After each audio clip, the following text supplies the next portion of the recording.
how to fix can't connect server Minecraft. Here's what you want to do. I'm going to show you a few different fixes. For the first one, you want to search for add or remove programs on your PC search, and then you want to find Minecraft here from the list. You want to do this for the Minecraft game, not the launcher. You will click on the three dots, go into advanced options, and here you want to click on repair.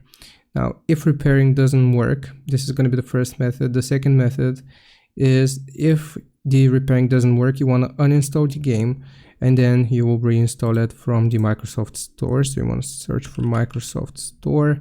Right here we will just get Minecraft again. So we want to search for Minecraft. You will find Minecraft for Windows and you want to get the game. Alright, so that is going to be the second method. If again it doesn't work after reinstalling the game, the last method will be opening up the computer search and then finding CMD or typing CMD until you find command prompt. Then you want to right click and run as administrator and you want to click on yes. Alright, so right here what we want to type is ipconfig /flush DNS.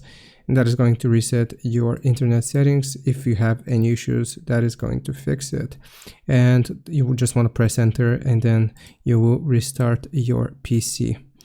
And that is how you do it. I hope this helps. Leave a like and sub and I'll see you next time.